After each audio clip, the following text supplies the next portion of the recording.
Comigo, como sempre, Rafa Nobre.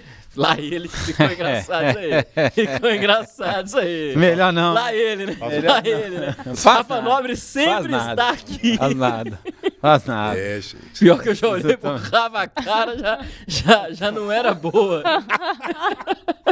Começamos assim, Sempre. sério? Para pra pensar. Segunda-feira. Segunda-feira. Ai, meu Deus Rafa do Nobre, céu. você sempre está no Ah, top 4, melhor. entendeu? Boa noite pra você. Você tá bem, né, Lucão? Obrigado, viu? Obrigado. Tamo Pois é. junto. Tamo aí, essa semana cheia pra falar de muita coisa, né? Tem a resenha de sábado, tem jogo quarta-feira e a gente tem muita coisa pra poder trocar uma ideia. Tem estreia hoje no Toca 4, hein? É o principal, inclusive. Vou É. deixar o Daniel Seabra pra lá, porque a gente vai dar boas-vindas a Duda Branches, primeira vez no Toca 4. Duda, bem-vinda. Um obrigada. grande reforço do Tempo Esportes, você aqui conosco. Já deu as caras aí no Tempo Esportes, comentando muito bem, vai fazendo as reportagens também. Então, bem-vindo ao Toca 4, essa bagunça do Toca 4. Muito obrigada. É bagunça, mas tem organização. Aí, Isso que é importante. Tá bagunçado, mas tem gerência. É um prazer estar aqui com vocês, viu? tá certo. Vamos conversar sobre o cabuloso Daniel Seabra. E um assunto que você tá dominando, Daniel Seabra. Em Como todas sempre, as transmissões, como sempre, a gente fala do técnico Tite. Você gosta? Isso. Vocês são bobos demais. Vou falar com você. Daniel Seabra. Vamos falar do Tite, Daniel Seabra. Vamos falar do Tite. Falei bastante sobre isso, né, na jornada no sábado. Falei agora há pouco no Tempo Esportes. Gravamos vídeo também sobre isso. Vamos falar bastante sobre isso aí. Já tá chato? Bastante. Já, né? Bastante. Tá uma novela já. Ô Duda, então até pra começar com você. Pra gente iniciar essa discussão aqui, porque o torcedor vai mandando perguntas e vai mudando até o rumo da nossa pauta aqui também. Abraço pro André Laranjeiras. Já tá nos cortes lá o André Laranjeiras. Vai fazer o corte do lá ele, certamente. Um abraço pro André. O Marlon Breno, Duda, mandou aqui. Eu acho que o Tite tem que permanecer. Mostrar que pode dar certo no Cruzeiro. Ele mesmo falou que quer fazer história. Dentro dessa pergunta do Marlon, você acha que tem salvação pro Tite no Cruzeiro? A torcida vai começar a aceitar ele a algum ponto? Se sim, com o quê? Ô Lucas, acredito que sim. Eu vou detalhar até por quê. Porque o torcedor, a gente pega o recorte dos últimos treinadores que passaram pelo Cruzeiro, vamos pegar nessa fase que o Pedrinho já estava aí no comando. Teve o Seabra, aí depois teve também o Fernando Diniz, que fez uma bagunça no time do Cruzeiro, também foi demitido inclusive do Vasco, porque fez mais bagunça lá ainda. Aí entrou o interino, veio o Leonardo Jardim. E o Leonardo Jardim foi aquele príncipe pro Cruzeiro, conseguiu ajeitar a casa, aquele genro que toda mãe sonha. Era o Leonardo Jardim pro Cruzeiro. Minha sogra. Pronto. Aí o Leonardo Jardim conseguiu ajeitar a casa e aí o torcedor ficou muito feliz com o que viu, porque falou assim, olha, o Cruzeiro ele tá voltando para um lugar que nunca deveria ter saído. Então isso aí foi muito importante para retomar a confiança do torcedor, que passou realmente 3 anos ali na Série B do Campeonato Brasileiro, uma coisa que o torcedor não quer que aconteça de novo. E aí sai e um time que tava organizadinho, o Leonardo Jardim saiu e entrou um cara que tem um baita currículo, que não passa nem no RH, isso é verdade. Tem um baita currículo, ninguém tem dúvidas da capacidade do Tite, só que os jogadores não conseguem jogar. Aí fica o questionamento do porquê que não consegue. Eu acredito que o Tite, a gente precisa ter um pouquinho mais de paciência com ele. A gente já viu aí diante do Pouso Alegre que... Novamente, a gente precisa pegar o nível do adversário. O Pouso Alegre não é parâmetro pro resto do campeonato. Mas o que vai dar tempo pro Tite? São as vitórias. A única coisa que vai dar tempo, paciência pro torcedor, são as vitórias, e o Tite conseguindo isso, empurrando um pouquinho com a barriga e depois conseguindo que o time mostre não só resultado, né? Não tenha só resultado, mas mostre também um bom desempenho, vai ser muito importante, viu? Loucura, né, Nobre? O quanto que a rejeição do Tite tá altíssima e só piora, cara. O Cruzeiro ganhou do Pouso Alegre, prestes a chegar numa final de Mineiro. Quanto tempo isso não acontece? Quanto tempo o Cruzeiro não ganha, pode ganhar agora. E o torcedor, em vez de desfrutar isso, comemorar, tá no fora Tite, fora Tite, fora Tite. Por que essa rejeição tá tão alta assim, cara? Ô, Lucão, eu vou te falar que eu nunca vi nada parecido, cara, com o que acontece com o Tite. Em pouco tempo, assim, essa rejeição tão alta. Eu acho que ela começa, eu vou manter minha opinião, eu acho que ela começa muito por conta do discurso do Tite. Eu acho que pro torcedor de futebol é meio cansativo. Discurso muito moroso. É cansativo, não pega, não orna, com o jogador também não. Acho que começou assim. Agora hoje, acho que já tá no efeito manada. Eu acho que o Tite, para ele poder... a pergunta é, se ele consegue ter essa aprovação da maioria dos torcedores. Até acho possível, a maioria. Se ele emplacar um Marcelo Oliveira da vida aí, que ele pegou um time, achou, encontrou, foi atropelando todo mundo no Brasileirão, e aí o torcedor, que também tinha uma rejeição enorme, né, pela identificação que tinha com o Atlético, né, aí teve que aceitar mesmo, e teve de fato que aceitar, né, o Marcelo Oliveira, quando ele encontrou o time e deu de fato uma cara para aquele time. O Tite vai precisar mostrar muita coisa até do que ele não mostrou na carreira dele, que é até jogar bem, né? Porque o Tite sempre foi um técnico meio de resultado mesmo. Ele ia pro chato 1-0, ia entregar... Era futebol vistoso, aquela coisa, né? Eu não sei se o Tite vai conseguir só com isso não, cara, sinceramente. O Cruzeiro vem de uma sequência, se não boa, mas positiva em termos de competição, né? De resultado. Pra mim, fez um bom jogo contra o Pouso Alegre. Eu acho que tem que entrar na balança a quantidade de gol que os caras erraram também, né? Então, foi um jogo que o Cruzeiro foi dominante. Foi, como a Duda falou, né? É o Pouso Alegre. Quando for jogar contra o Corinthians, a gente analisa contra o Corinthians, né? O jogo foi contra o Pouso Alegre, então tem que analisar contra o Pouso Alegre. Né? Não dá pra gente analisar contra o Barcelona. Você não jogou com o Barcelona ainda, né? Então, eu acho que o Tite vai ter que fazer até um algo a mais que não fez na carreira pra poder tirar esse ranço do torcedor. Pra mim, já virou ranço. O Alaor Seabra mandou aqui. Chega de passar pano pra Tite. Infelizmente não andou.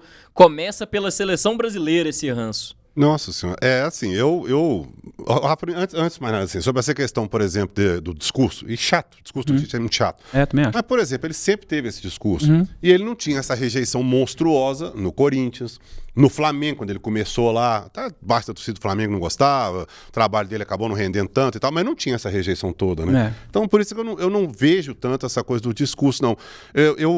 Hoje eu vejo mais um efeito manada mesmo.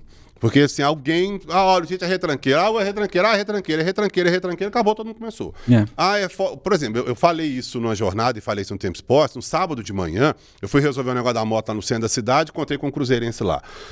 Depois eu fui correr na Andrades e encontrei com mais 2 cruzeirenses. Os 3 perguntaram a mesma coisa.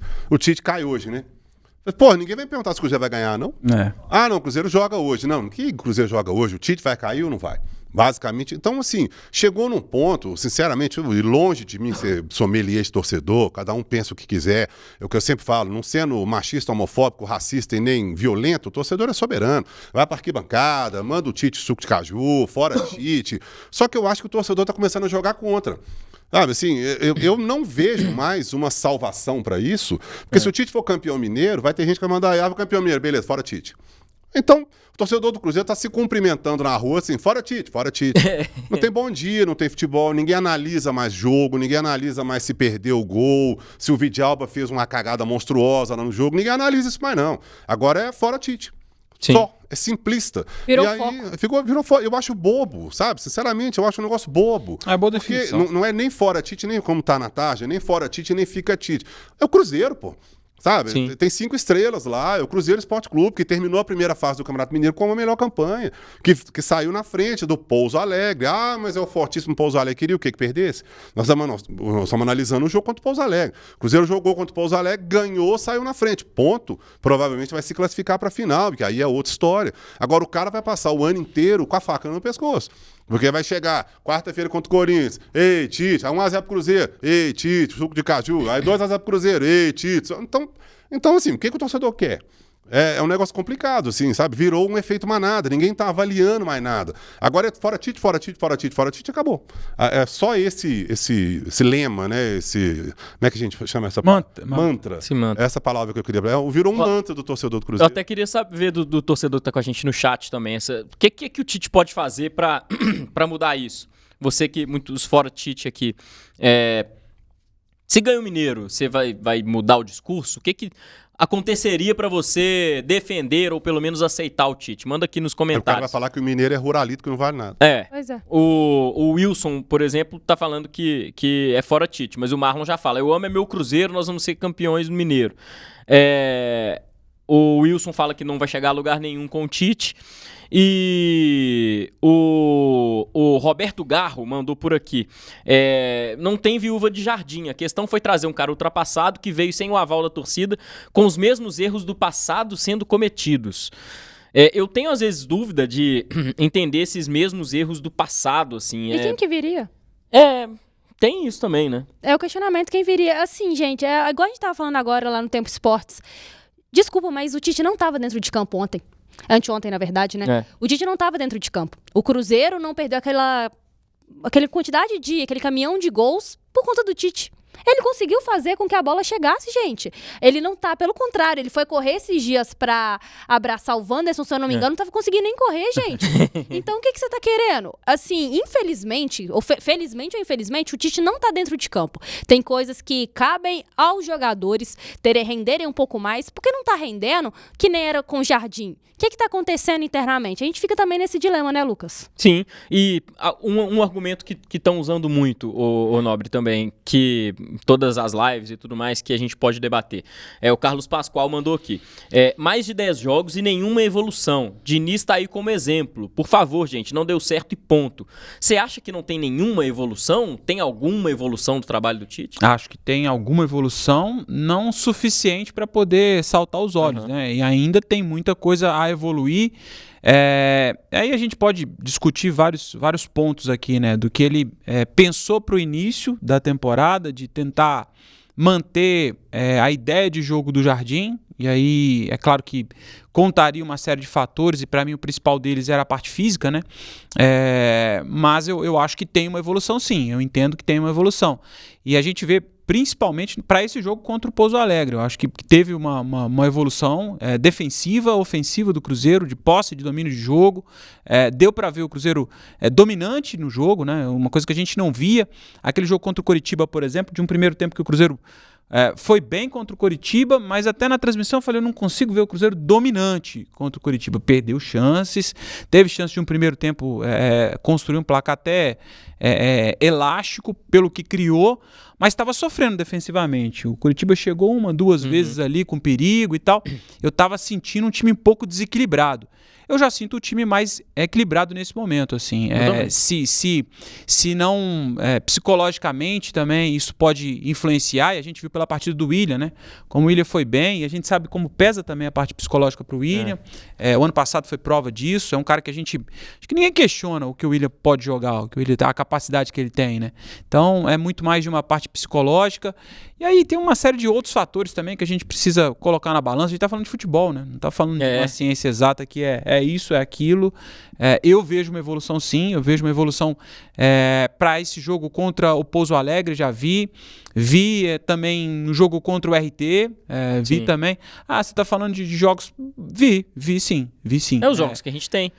Acho que talvez o problema seja que quando chegou lá contra Botafogo, Mirassol, foram jogos muito ruins, né? E aí tem um desequilíbrio que o torcedor fica pensando só na parte ruim. Mas quando você pega, por exemplo, a sequência do Cruzeiro, o Cruzeiro tá 4 jogos sem perder.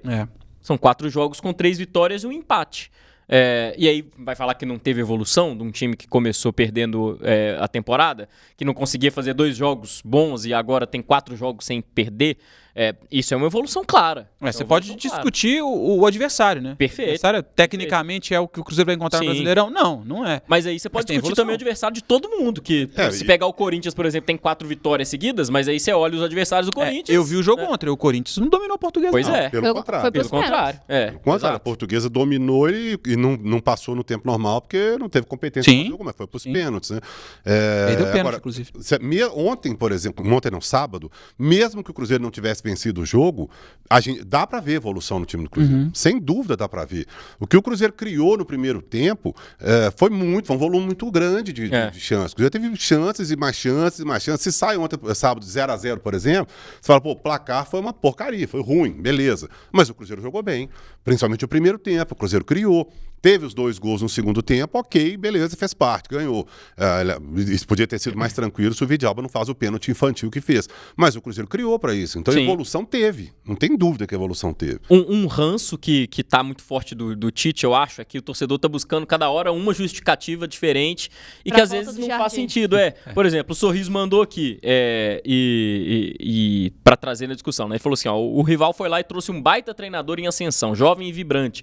Pode não dar certo sim, mas já vem com a aceitação da torcida, isso conta muito pra paciência do torcedor. Eu já tenho opinião, Sorriso, que o Atlético fez foi muito diferente do Cruzeiro. O Cruzeiro trouxe um treinador pronto, o Tite, que tem uma baita história. O Atlético apostou muito. Inclusive, tenho assistido vários jogos do Eduardo Domingues, que é um treinador muito diferente do Sampaoli. É um cara que gosta de bola longa, né? O famoso chutão, que chamam pejorativamente. Time mais recuado, nunca pegou um time do tamanho do Atlético, com técnica que o Atlético tem. E é muito arriscado. E não é um baita treinador assim em ascensão. E tem outra coisa também. É difícil a gente falar em nome do torcedor, né? Tem aceitação do torcedor? Será que tem?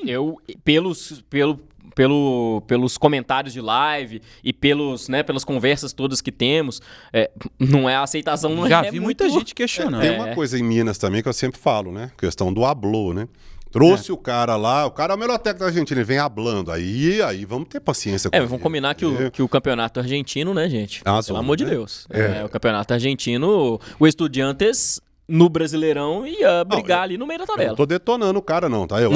Fez uma ótima contratação, uma coisa, outra coisa. Sim. Mas existe, tanto para treinador quanto para jogador, aqui em Minas Gerais principalmente, uma complacência gigantesca quando o cara habla.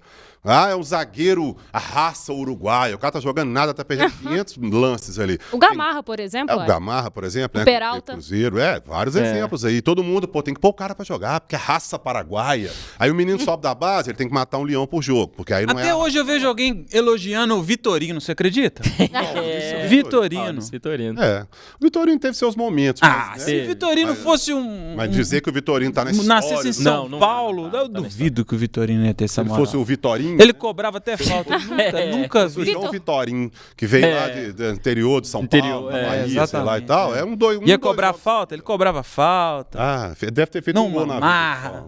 Aquela nome mesmo, eu não lembrava dessa... Nunca acertou uma falta, mas cobrava falta. O próprio Sorin, se você lembrar, o Sorin passou um tempo aqui, os primeiros 6 meses dele, ele tava jogando absolutamente nada. E o torcedor lá, até o Dick Sorin entrou no eixo e jogou bem, foi bem e tal. Que pra mim também tá muito super valorizado, mas enfim, isso é outra história. Mas o Sorin foi importante na história do Cruzeiro, né, em determinados momentos.